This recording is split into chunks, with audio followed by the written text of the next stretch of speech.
Today I want us to talk or learn about livestock movement. If you want to move livestock from one place to the next, what do you need to look at? What do you need to know? And what are the things that, or the regulations that are in place that need to be followed before you move an animal? So I'll give an analogy, an example. If you want to move an animal, example from Vihiga County to Kisumu County, Seme sub-county, what do you need to do? If you want to move an animal from Vihiga to Kisumu, the first thing you need to do, you go to the veterinary office. The veterinary officer in charge of the sub-county in Vihiga you're going to, then he will direct you to Seme sub-county veterinary office. So at Seme sub-county veterinary office,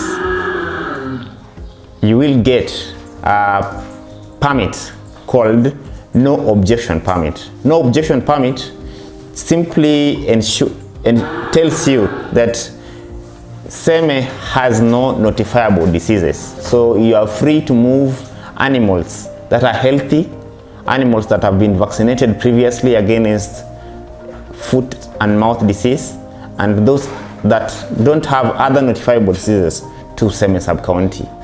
So I give you that permit, you take it to the veterinary office in charge of Vihiga County, where you wanted to move your animal from. So from that office, the veterinary officer should actually examine the animal before it is put onto the vehicle to be brought to Kisumu County. Once he looks at that permit, he will be able to know that in Seme there are no notifiable diseases. So to talk about notifiable diseases, these are diseases like East Coast fever, these are diseases like foot and mouth disease, lumpy skin. He will be sure that those diseases are not here in Seme. So, and he will work to ensure that he does not introduce those diseases to Seme. That's why he has to examine that animal, physically examine, and ensure that that animal is free of those diseases. Secondly, he has to know that his area does not have those diseases. So it means the animals must have been vaccinated recently in his area, or there is no any outbreak that has been announced in their area of any of the notifiable diseases. So then he can let that animal, he can then write for you a movement permit.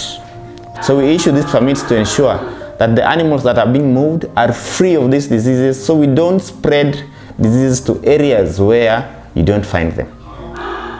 So after he has issued you with the movement permit, then the animal can be loaded onto a vehicle and brought to Seme.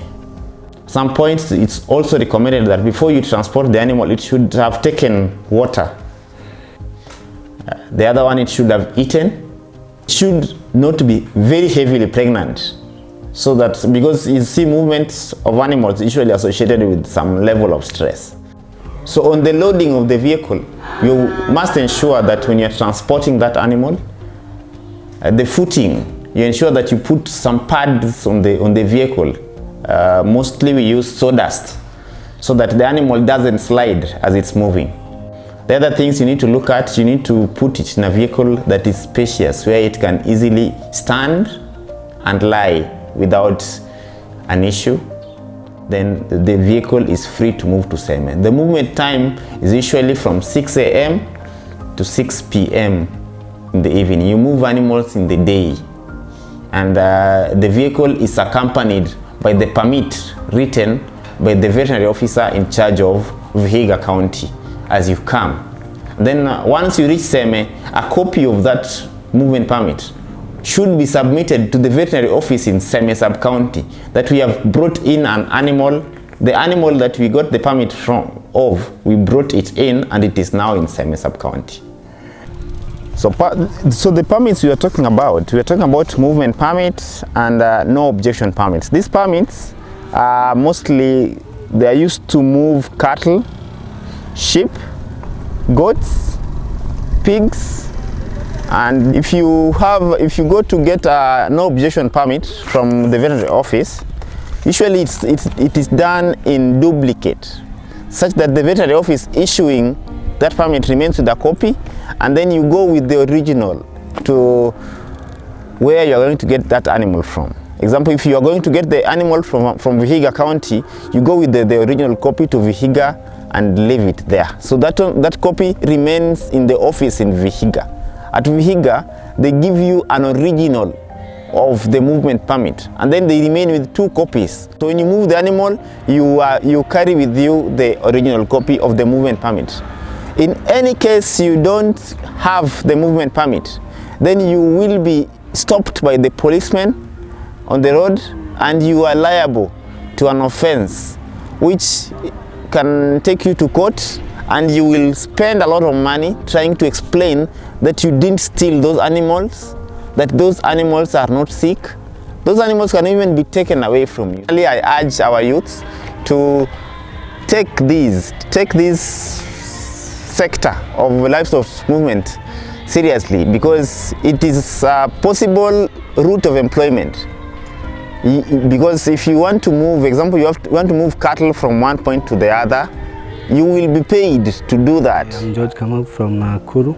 I do offer transportation for cows, na kwa leo nimebahatika kuletea customer wangu mmoja kutoka Rural Company hadi hapa Kisumu, na nimefurahia sana kufika hapa. Kwa kweli changamoto tu ya transport kwenda tu polepole kwa barabara, lakini nimefurahia tu, laws, sheria za barabarani, ni askari lazima angalie gari nini na nini, lakini imekuwa sawa, kila kitu imekuwa sawa, na customer amefurahia na ng'ombe zake zimemfikia.